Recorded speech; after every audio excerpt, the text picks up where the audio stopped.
Hi, എല്ലാവർക്കും സ്വാഗതം. ഇപ്പോൾ മഴക്കാലമാണല്ലോ. നമുക്കറിയാം നമ്മളെ വീട്ടിൽ കുട്ടികളൊക്കെ ഉണ്ടെങ്കിൽ, ചെറിയ കുട്ടികളൊക്കെ ഉണ്ടെങ്കിൽ അവർക്ക് എപ്പോഴും ഇങ്ങനെ അസുഖം വരാനുള്ള ചാൻസ് ഉണ്ട്. പ്രത്യേകിച്ച് മഴക്കാലത്ത് ചുമ, തുമ്മൽ, ജലദോഷം ഇതൊക്കെ വരും. അപ്പോൾ എപ്പോഴും നമുക്ക് അവരെ എടുത്ത് ഹോസ്പിറ്റലിൽ കൊണ്ടുപോകുമെന്ന് പറയുന്നത് നടക്കത്തില്ല അല്ലേ. അപ്പോൾ നമുക്ക് വീട്ടിൽ തന്നെ ഉണ്ടാക്കാൻ പറ്റിയ ഒരു മെഡിസിനുമായിട്ടാണ് ഞാൻ വന്നിരിക്കുന്നത്. അപ്പോൾ ഇതിന് വേണ്ടിയിട്ട് നമുക്ക് ആകെ വേണ്ടത് ഈ പനിക്കൂർക്ക ഇലയാണ്. അപ്പോൾ എല്ലാവരുടെ വീട്ടിലും കാണുമല്ലോ പനിക്കൂർക്ക ഇല. ഞാനൊരു 8 പനിക്കൂർക്ക ഇല ഇവിടെ എടുത്തിട്ടുണ്ട്. നന്നായിട്ട് കഴുകി വൃത്തിയാക്കി വെച്ചിരിക്കുകയാണ്. ഇനി ഇതൊന്ന് വാട്ടിയെടുക്കണം നമുക്ക്. അപ്പോൾ അത് പനിക്കൂർക്ക ഇല വാട്ടാൻ വേണ്ടിയിട്ട് ഞാനൊരു പാൻ എടുത്തിട്ടുണ്ട്. ഈ പാൻ നന്നായിട്ടൊന്ന് ചൂടായി വരുമ്പോഴത്തേക്കും ഓരോ പനിക്കൂർക്ക ഇല അതിനകത്തേക്ക് ഇട്ട് കൊടുക്കും.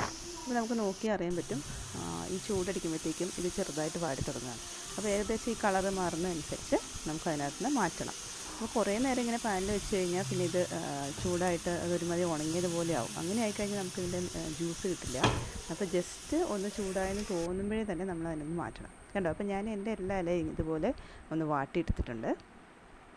ഇനി നമുക്ക് ഇതിനകത്തുനിന്ന് ഇതിൻ്റെ ജ്യൂസ് അല്ലെങ്കിൽ നീര് നമുക്ക് പിഴിഞ്ഞെടുക്കണം. അപ്പോൾ നമ്മൾ കൈ കൊണ്ട് തന്നെ പിഴിഞ്ഞെടുക്കണം. അപ്പോൾ കൈയൊക്കെ നന്നായിട്ട് വാഷ് ചെയ്തിട്ട് നമ്മൾ ഓരോ ഇലയും നന്നായിട്ടൊന്ന് പിഴിഞ്ഞെടുക്കണം.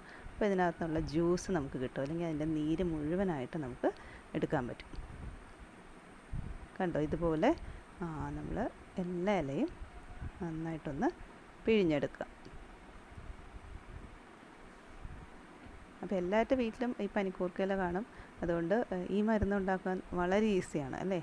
ആകെ ഒരു 5 മിനിറ്റത്തെ കാര്യമുള്ളൂ. പക്ഷെ വളരെ എഫക്റ്റീവാണിത്. ചുമ, അതുപോലെ ജലദോഷം, ഇതിനൊക്കെ നമുക്കിത് കൊടുക്കാം. വളരെ ചെറിയ കുട്ടികൾക്ക് മുതൽ നമുക്കിത് കൊടുത്തു തുടങ്ങാം. അപ്പോൾ ഞാനിപ്പോൾ എൻ്റെ എല്ലാ ഇലകളും ഇതുപോലെ പിഴിഞ്ഞെടുത്തിട്ടുണ്ട്. കണ്ടോ? അപ്പോൾ ഏകദേശം എനിക്കൊരു 2-3 ടീസ്പൂണോളം ജ്യൂസാണ് കിട്ടിയിരിക്കുന്നത്. അപ്പോൾ നമുക്ക് കൂടുതൽ ആവശ്യമുണ്ടെന്നുണ്ടെങ്കിൽ കുറച്ച് കൂടുതൽ ഇല എടുക്കണം. ഓക്കെ.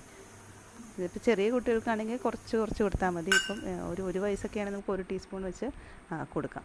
ഇനി ഞാൻ ഇതിനകത്തേക്ക് കുറച്ച് മധുരത്തിന് വേണ്ടി കൽക്കണ്ടം പൊടിച്ച് വെച്ചിരിക്കുന്നത് ആഡ് ചെയ്യാൻ പോവാണ്. അപ്പോൾ പഞ്ചസാര ചേർക്കരുത്.